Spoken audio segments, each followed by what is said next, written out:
Hey YouTubers, and welcome back to another episode here on ESGNet. And this is Sports Gamers Soapbox Talk Podcast. This is episode 16, and we have several things to talk about this week. Got a lot of things are a few things are gonna get wrapped up here. We got two individuals here who have to end their career early. One decided to go ahead and end his career in Major League Baseball on not necessarily on a high note, but on a note where he can help the future generation of baseball. But another has to quit his career short, as he is going to have to leave Major League Baseball because of injury. Also, we have some news on a WWE superstar who recently just been. Well, actually, technically he was not released, but he went ahead and released himself from the company. We'll tell you about who that is.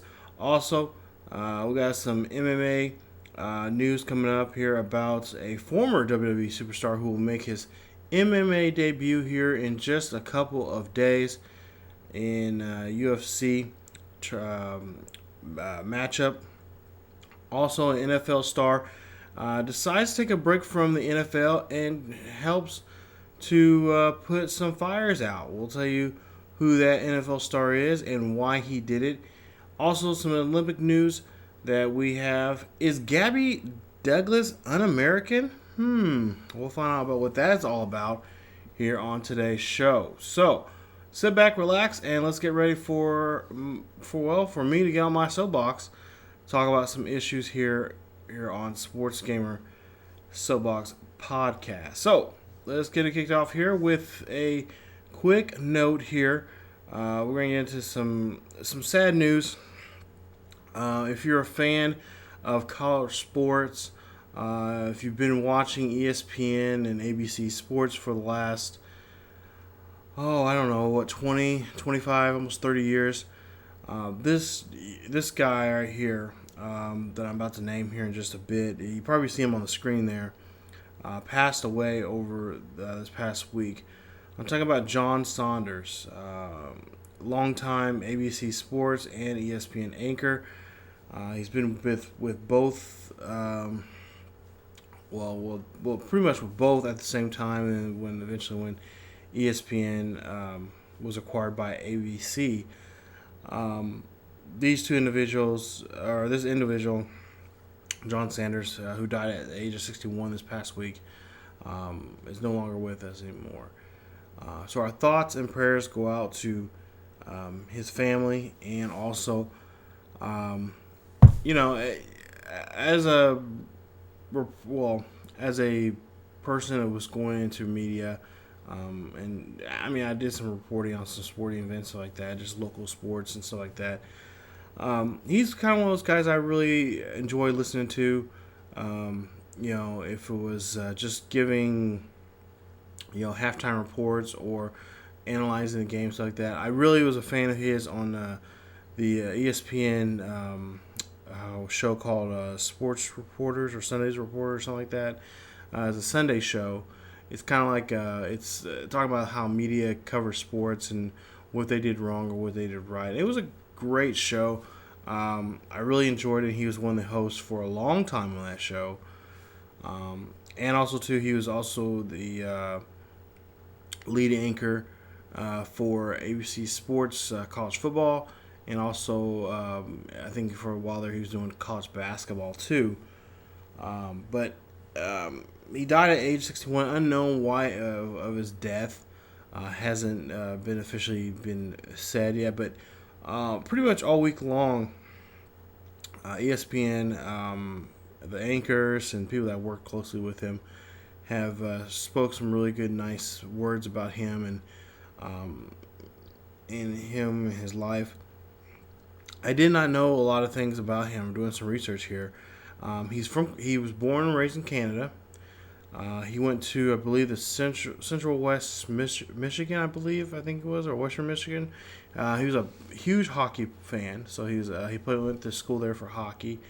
And then after he got done with school and hockey, he moved back to Canada. Worked at a couple stations there in, I believe, near Montreal and Toronto, until finally ESPN, talked to him, and he came to the States, and pretty much everything is, history. He soon later, was a part of the ABC Sports team and covered many events.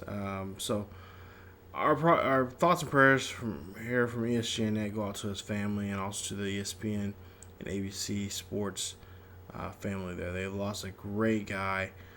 He was also part of the board of directors for the V Foundation. If you guys know,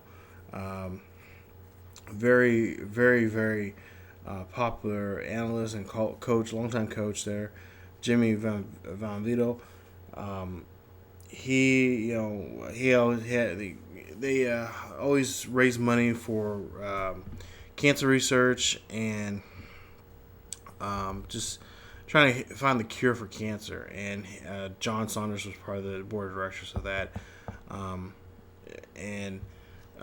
course, during the ESPYs, they always have something about that, how you can help out by raise money and donating money to the cause of trying to find the cure of cancer. So he's been in a lot. Saunders has been in a lot of things with sports and everything. So at the age of 61, he did not look like he was 61 years of age. I assumed he was maybe in his late 40s, early 50s. But what I've heard so far from people online and Twitter and stuff like that, he seemed like a lot of people really truly loved him for being just a sports fan of like most of us are, and really, just a really nice, kind guy. So, again, our thoughts and prayers go out to his family, and also to everyone at ABC Sports and at ESPN. But let's go ahead and let's move on to some more news here. We've got some MLB news. And last night was a big night in New York as Jeter played his final game in Major League Baseball. And he did so last night. If you guys got a chance to watch the game, honestly, I don't know what happened in the game because I was going to sit down and watch it, but I decided to go out with some friends and stuff, and we went out to go see the new Minas. What is it? I can't even think of her name now. Minas Corvina, the very beautiful and talented actress from Ted, and also from that '70s show. Seen Bad Moms, and so we went to the movies and seen that. I didn't get a chance. I was trying to check up and see how he did. As far as I know, he did pretty well. But as of today, being Saturday, he is no longer part of the Yankees. He will be part of their developmental staff there in the AAA or in the farm league system, helping them out to build future players. Now I've said a lot of things about A-Rod, probably on this show or probably in other videos like that. And my thoughts are still pretty negative on him, on his career, and he really, I don't know, to me, the A-Rod, watching him play as a Seattle Mariner and then eventually to a Texas Ranger and then to a Yankees, there's three different A-Rods to me. And I really enjoyed it. Don't get me wrong. I enjoyed him when he was with Seattle. And then what really got me was when he got traded. I think traded or either was picked up as a free agent or whatever to the Rangers. Getting paid that X amount of money. And just having bad season after another, and then I can't remember exactly why, but he was traded to the Yankees, and he was still on his contract with the Yankees because he was signed with them, but still signed with the Texas Rangers, and he was getting this. He had a multi-year deal. I can't remember exactly how many years he had left on his contract with Texas Rangers, but it just blew my mind. I'm thinking like, why are you not, And then I don't know, just his attitude, just his off the field attitude, and just how he made himself out to be in the public eye, just made it really feel really. To me, it just made him look ugly, and ugly's not a good color on a lot of people, and so yeah, and then the whole steroids thing and everything, and I'm a big part of me is really happy that he did not break the all-time home run record. Of course, that was was even more disappointing when Barry Bonds broke the record and everything. And to me, as young as I am, Hank Aaron's still the home run king. Until someone proves me otherwise. And yeah, Bonds just has the numbers. He, whatever. But to me, that asterisk, of him, hey, he's using steroids. And I know a lot of people are saying, hey, get over it. He used steroids, blah, blah, blah. But it's just the idea of getting to that point of, he had to use some kind of enhancements to make himself get to that point. Yes, he swung the bat, and he, and no, steroids do not make you hit the ball, hit home runs and stuff like that. But it's just the idea of him, cheating and not doing it the way like all the others before him done it. Because as far as I know, we don't know anything about Hank Aaron and him using steroids. And to me back then that was not the thing. A lot of those guys played the sport because they loved the sport. They were talented. They had talent.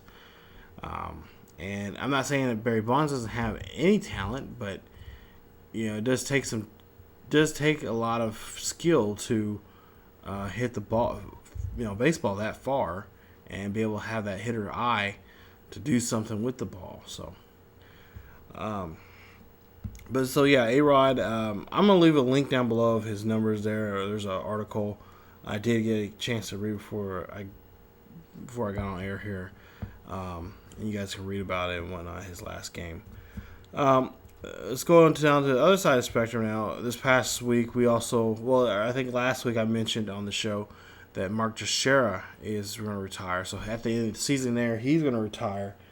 But one young man, which I'm very sad to see and hear about, who has to retire because of injury, and that is Prince Fielder. Prince Fielder, first baseman, also the part-time DH there for the Texas Rangers, made a very emotional announcement this past week. I believe it was on Wednesday, that he will no longer be able to play baseball because of his contusion on his spine. Some plates that were fused together, and doctors told him that it would be best interest if he wanted to continue his life and continue,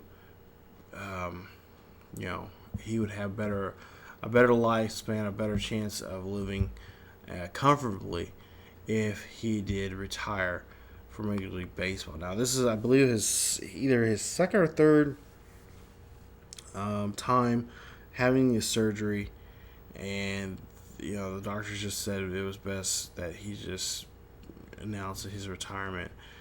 Now, I don't know exactly how old Prince Fielder is, but he has been in the league for 12 years.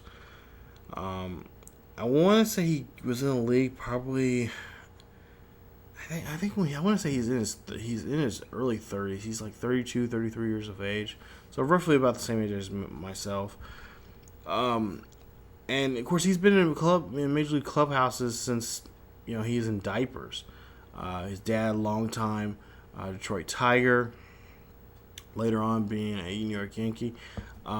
He's been around the game for a lot as a spectator of the sport, but also an athlete, a star of the sport.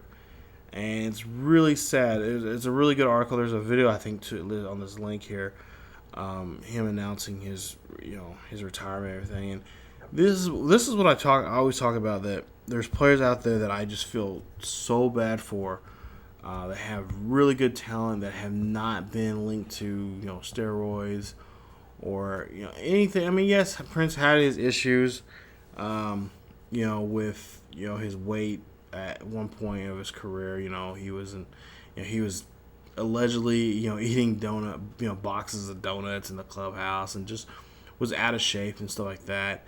But he's since then he's lived a healthy lifestyle for the most part. I think, if I'm not mistaken, I believe he is a vegan.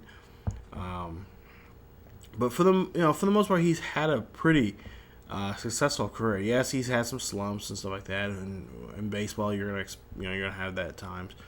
But for the most part, he's been around. He was with the Tigers, and then of course now with the Rangers. He's had a very blessed career. Unfortunately, because of injury, he's being forced out of it.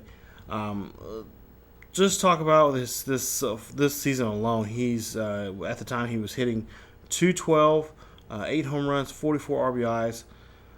For the Rangers, 3 seasons with them, he hitting .269, 34 home runs, 158 RBIs, and 289 games. So, unfortunately, like I said, it's guys like this that have really worked their butt off, and especially being out, getting underneath the shadows of his dad. Because, at one time I remember reading an article that him and his dad did not have a good relationship. They did not have a healthy relationship at all.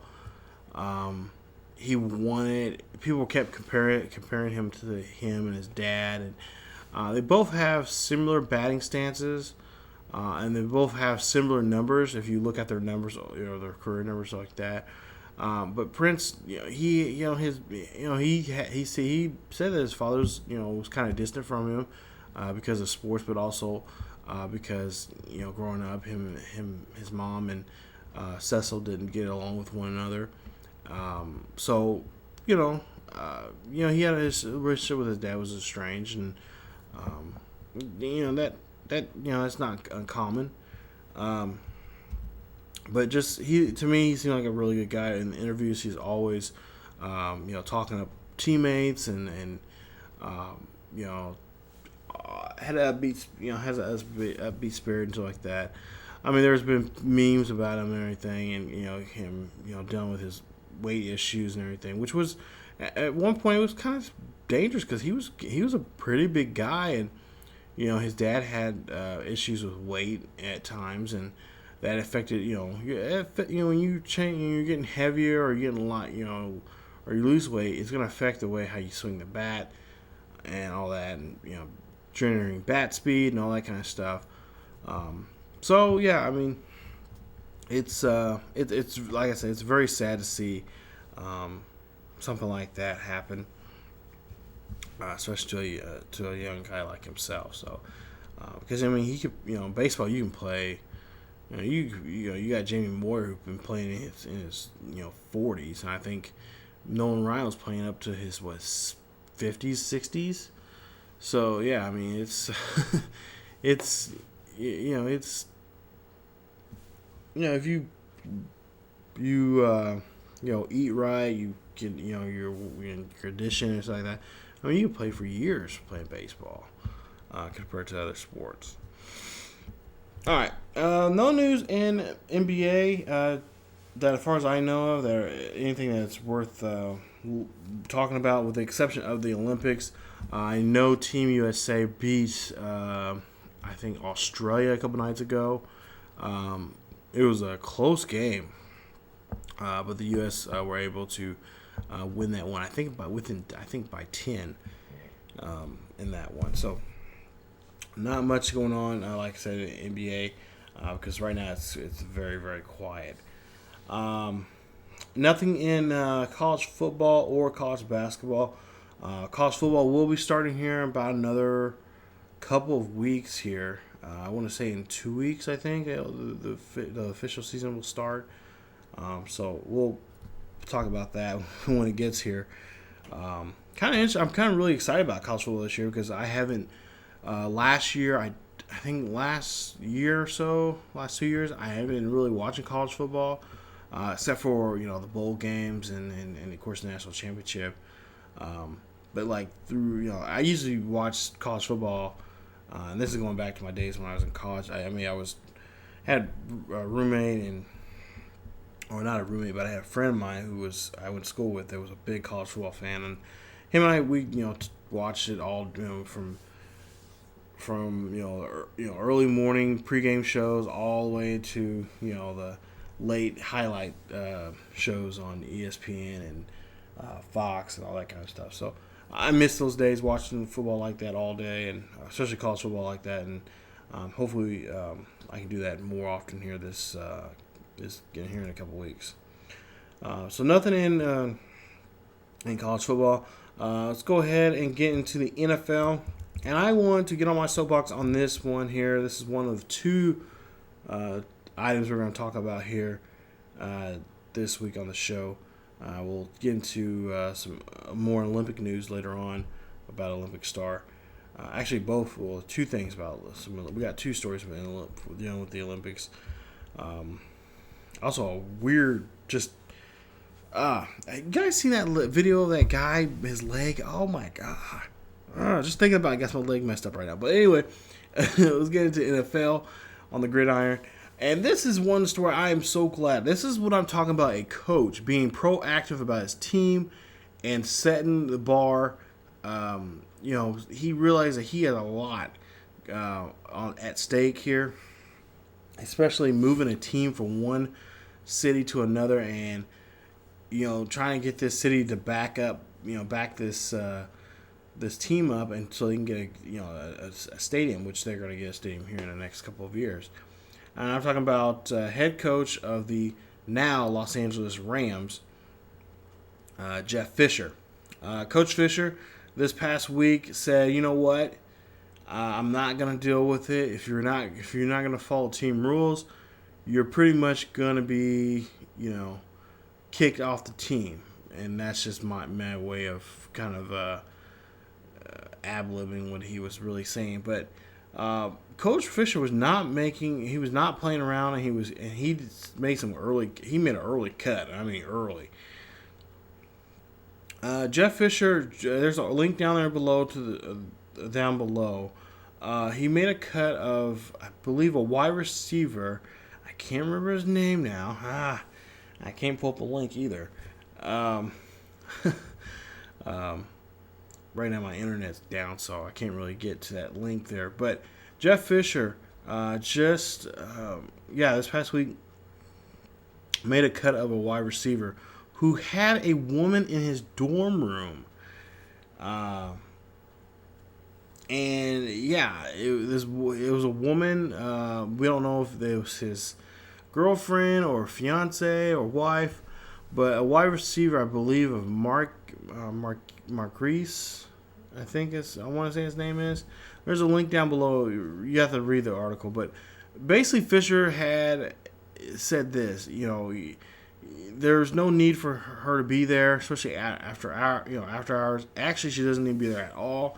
Pretty much. I mean, these guys. I mean, I understand they have needs, and sometimes their needs need to be met as soon as possible. But you're there for training. You're there for football. You're first and foremost. Your most important thing should be football. Training, working out. Most importantly, reading the playbook, understanding the terminology that goes with the plays, and just being a football player, getting ready for the upcoming season. Because last weekend we just had our first weekend of football. Quote unquote football officially started, but even though that the games don't really count preseason, but there's many teams don't make their first cut until after the second preseason game or whatever. So yeah, this young man has pretty much shot himself in the foot. And I wanted to give applause to Coach Fisher for stepping up and saying, "Hey, pretty much saying, hey, this is your job. Your job's not worry about wooing women to your dorm room and doing whatever. You're here to play football." And I know a lot of people. I was reading some of the comments down below, like, "Oh, that's so wrong. Why are they going to do that? Why is he going to do that?" Well, you have to realize Coach Fisher and this organization just moved a team to Los Angeles. They moved from St. Louis to Los Angeles. You realize now they're on a bigger microscope, especially being a team now going back to the original city they were in, going back there, and they're trying to convince NFL. I mean, people in Los Angeles are excited about this team coming back.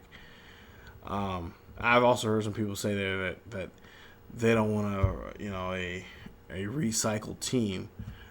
Even though Los Angeles hasn't been there since the early 90s, the Rams haven't been. It's been a long time since they had a professional football team.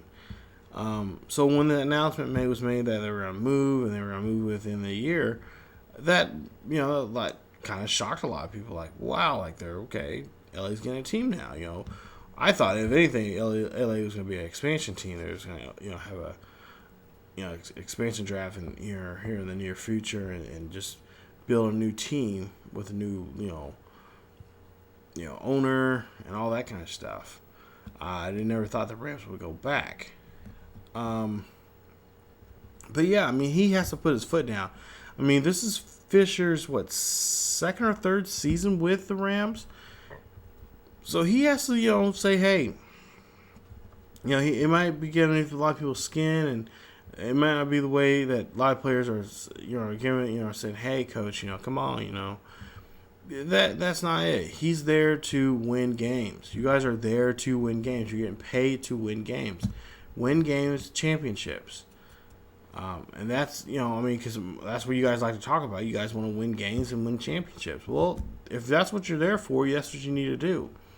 For this young man that brought in, a woman, and again, we don't know if it's his wife, girlfriend, fiance, whatever. At a training camp, that's not a good idea of doing that. You're gonna cause trouble. That's a huge distraction. A distraction you do not need, especially if you're a young wide receiver who has either came to camp, or especially if you're on. If you're on your last year of your deal, your contract, the idea is you need to work your ass off to make sure you get a decent, sizable contract for the upcoming off season, or maybe re-signing during the season, getting re-signed, like that, by doing well during the season and stuff like that. I think a lot of these players, they just say, hey, I'm young, blah, blah, blah. There'll be a lot of opportunities. When in reality, there's not too many opportunities. If you get a second opportunity, you've been lucky. You've been blessed. Someone sees something in you, and they're willing to gamble on you to do, something great.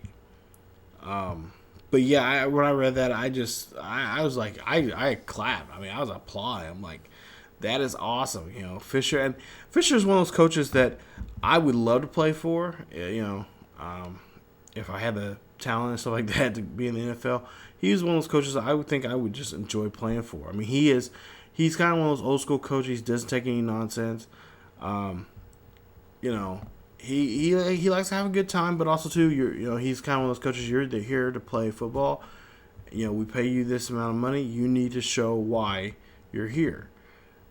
So yeah, it was. I thought that was really cool. You read the article, you guys. You definitely check it out. It's a really good read.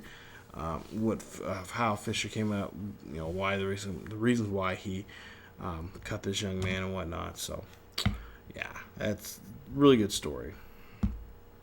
All right, moving on here into the NFL. We got one more story here, and we have a story of a firefighter by the name of J.J. Watt. Yeah, that J.J. Watt. The J.J. Watt of the Houston Texans recently was with his father back home there in Wisconsin, and decided to follow his dad's footsteps for a day to spend a day as a firefighter there back home.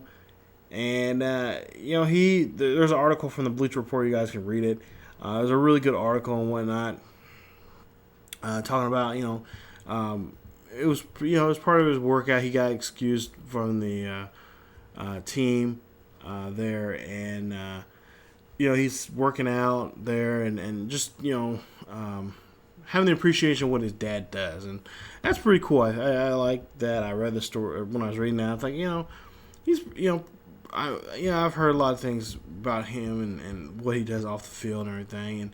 And J.J. Watt is. I will say this: he has a good talent to be something in Hollywood. Like I said earlier in the show here, last night I went to go see Bad Moms, and he's in that movie. He plays as a soccer coach, and I'm telling you guys, his comedic timing on that was so hilarious. Like there was some scenes that he was in, he took over the scene, and it was just hilarious. He's like, "What's wrong with you, moms?" Like, just have to deal with them and what the situation was in that scene and stuff. And but he has a real talent. He's like I said, a really nice guy. People talk really positive things about him. But yeah, he went on to say that he went there to see what his dad goes through, because his dad's been a firefighter for many years, and he's kind of one of those guys that's kind of just humble about his upbringing and what he's done, and he feels like he's very, very blessed for being in the NFL, and he knows that this could be taken from him at any time. That is my phone buzzing for whatever reason. I don't know if you guys heard that here through the microphone or whatever, but that was my phone on the table here. But yeah, I mean, I reading the article, it was a really good article, and like I said, it was really entertaining and whatnot. But yeah, read the article there. Like I said, he's a firefighter there back in his hometown, and doing some training there with them and stuff like that. And I wouldn't be surprised he has a career in that either. I mean, he grew up around that, and he knows a lot of the ways of how to battle fire, stuff like that. And it's not the first time he's done this. I think he did some of this when he was in college. So pretty cool. You don't hear cool stories about that, like NFL players doing something like that. So giving back to the community, all that kind of stuff. Thought that was really cool. All right, let's go ahead and get into some pro wrestling news now. As you know, next Saturday and Sunday, it's a big weekend for pro wrestling. You have next Saturday night, you have the NXT TakeOver Brooklyn 2. You got Asuka going against Bayley for the NXT Women's NXT Championship. You got the NXT Champion Samoa Joe going against Shinsuke Nakamura, and you have what else? Bobby Roode's making his NXT pay-per-view debut on there. He just recently made his debut on NXT was last week. Also, you have Austin Aries going against No Way Jose, and you have the Revival, first ever two-time tag team or NXT tag team champions, going against Johnny Guerrero and Tommaso Ciampa for the NXT tag team championship. So, got a big night there. But also on then of course on Sunday you have the WWE SummerSlam pay-per-view that everybody's getting ready for, and of course we'll have all those matches there, the prediction videos there, or sims or whatever you want to call them, up here on the channel on both on Saturday and Sunday all throughout the day. So keep watch out for any kind of announcements or anything like that for those videos. But over the weekend, or last weekend, we've seen Ryback. He's been quite vocal of the WWE of some time. I think I mentioned this a couple of weeks ago that he was really outraged and upset because of some contract disputes that he's had with the WWE. And he's been trying to work out a contract, and apparently the two cannot come to any kind of agreement of what what for him, whatever. Especially with this brand extension now with everything. So these, normally it's WWE that makes the first move of saying, hey, we're going to release them. Well, Ryback I believe it was on Saturday or Sunday, made a statement on Twitter that he, said that he wishes the WWE, wishes them best of luck, blah, blah, blah, future endeavors, this, that. And it was kind of everybody on Twitter and Facebook and stuff like that chuckled about it and giving each other hard times about him or giving people, Ryback a hard time about it. Well, then, WWE tried to go on Monday, making their official announcement saying that they're, future endeavored Ryback. And it's like, sorry, but Ryback did it to you guys. So I thought that was pretty funny. But, a lot of people are saying, hey, I'm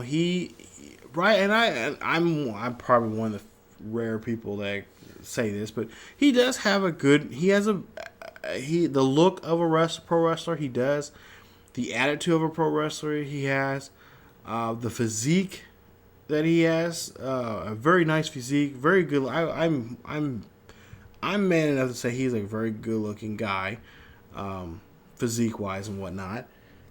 He can do it. I think we'll see him here soon.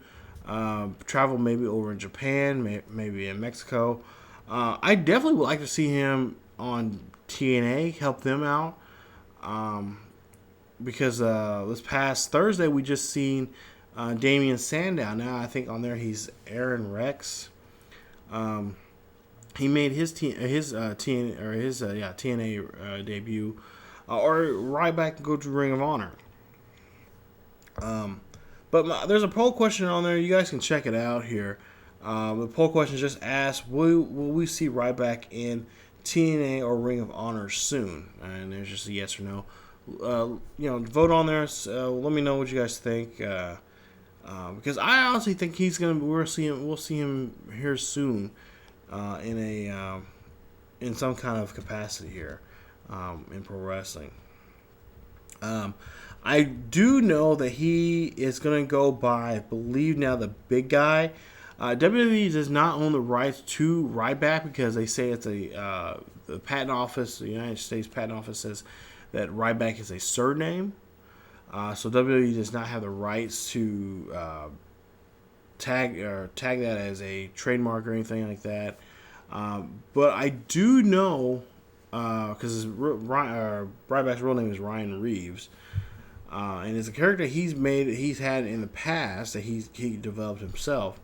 But I know he trademarked the big guy and Feed Me More.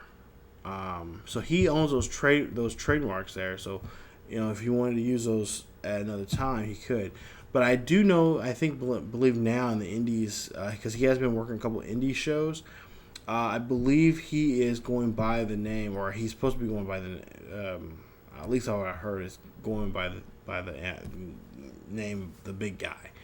So we could see him use that Ryback persona in WWE, which I could see WWE easily saying, "Oh no, we're gonna sue you because that was something that was on our, it was on our brand. It's, and the thing is, they have no trademark over any of his.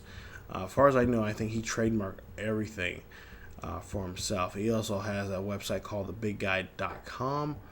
Definitely check it out. And so we'll see how that goes about, because I'm sure WWE will try to do something to block him, to avoid blocking him any chance of making any kind of money. So let's go ahead and get into the last story here in pro wrestling and MMA news. CM Punk is, I should say the UFC is releasing he's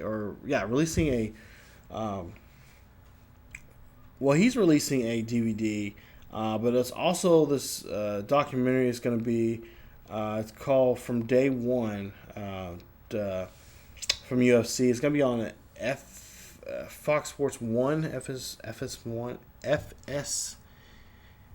FSM1, I think I want to say.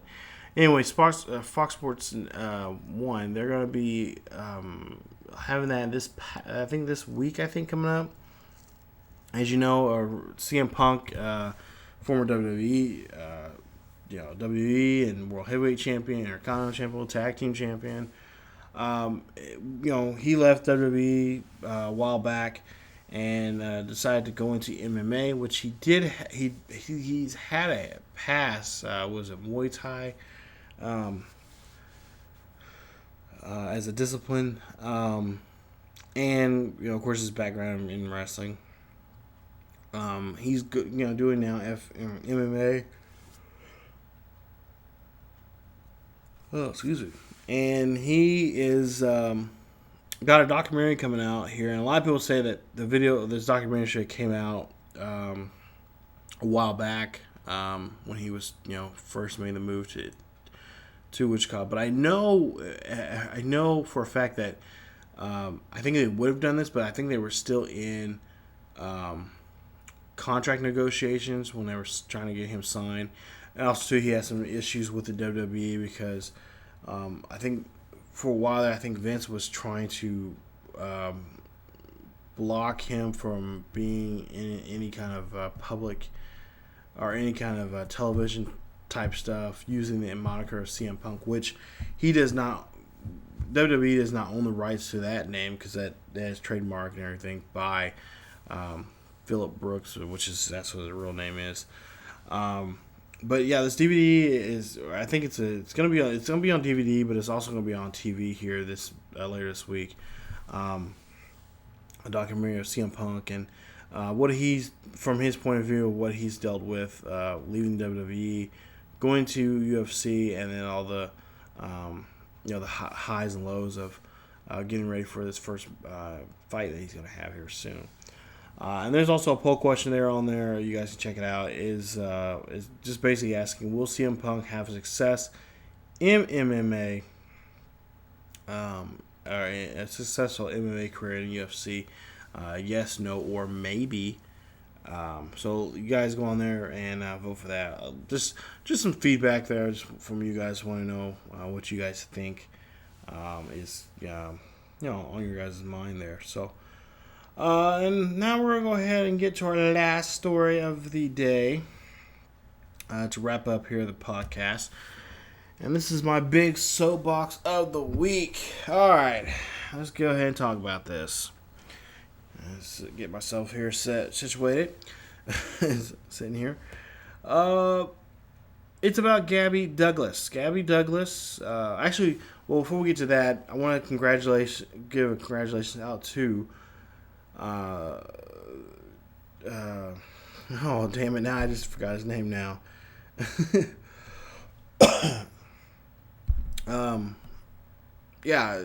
Big congratulations to the Olympians down there, especially to Michael Phelps. Michael Phelps won, and he's been winning several gold medals down there.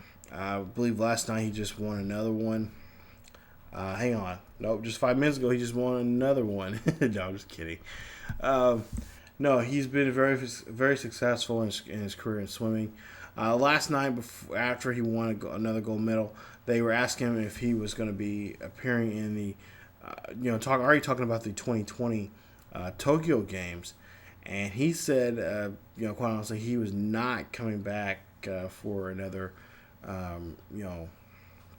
run for the Tokyo Games. I was also seeing on Facebook that he has the most now. Now, if you take the current medal count, or I think the medal count, this year's medal count by itself for his career, he has like the third most in like medals.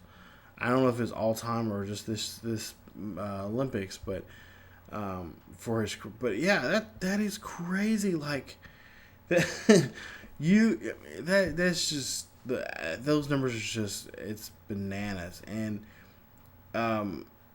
he, like I said, they were asking him about him being in the 2020 Tokyo Games, and he said that was not going to be in the future.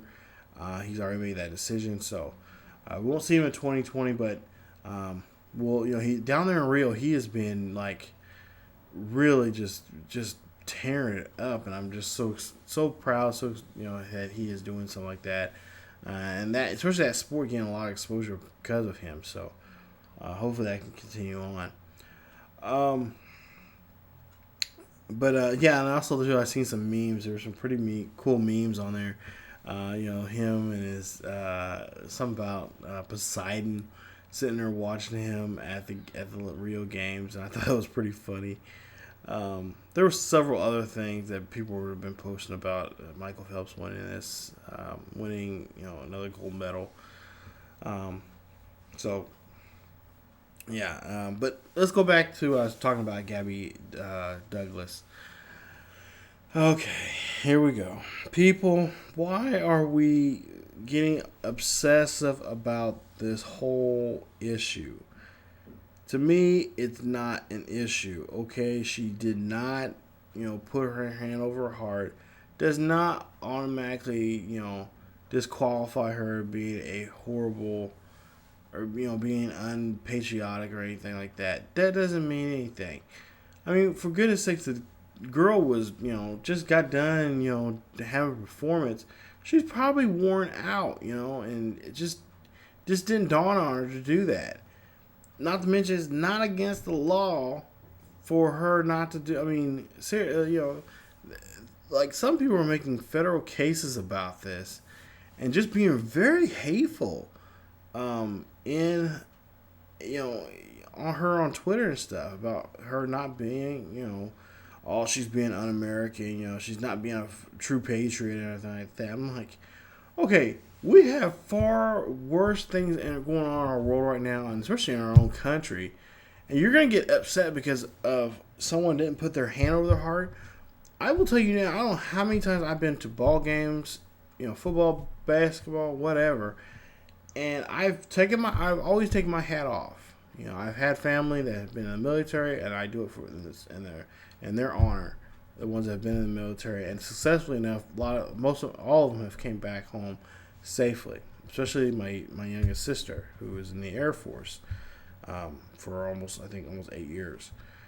And the things she's seen, in the recent wars and stuff, being in Afghanistan and Pakistan, Afghanistan and places like that.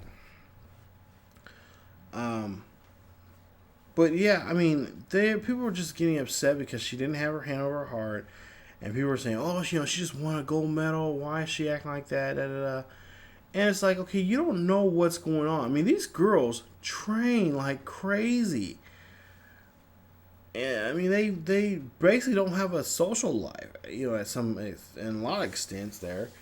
And you're gonna get upset because she didn't do one little thing by not putting her hand over her heart, and and singing our nation's song or anything like that. Give me a damn break. I'm sorry, but don't get mad because because I'm telling you now, if you were there, for one, going to the Olympics, that is something big. Not many people get to go to that, get that honor to go to represent their country. At that, she is bringing home gold. Ever since the Summer Olympics back in 2012, there in London, she has been bringing it, and it just really aggravates me that this stuff they say. It really gets me now too that there are a lot of people that are mainly white making some rude ass comments about her, jumping to the point where they're just saying the most racist things in the world. And I'm thinking to myself, I'm like, and you wonder why there's been so many issues of race going on in this country, because people like you saying this stuff on Twitter and Facebook, especially, I love it how they become anonymous or they don't show their avatar picture or anything like that. If you got the balls enough to say it, well, put your, let me see your, they'll delete their Twitter, profile, or delete their Twitter page or whatever. And they, it's like, real, like, seriously, come on. If you have the balls enough to go online and give me a hard time and to me, you're just jealous because you're not a part of the Olympics. If you want to be a part of the Olympics, then get your fat ass off the couch and go train for a sport. These athletes go out there and they actually do this. They do, they give up, they sacrifice so much to go, representing it, because this has been their dream. And I think that people are just, it just really angers me when people use that kind of language on Facebook and Twitter and at that, if you're going to assault me, people, and I usually say this to people here on here on YouTube, but if you're going to insult me, please use fucking proper grammar.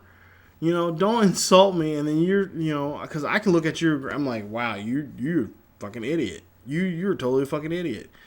You have bad grammar skills, all over.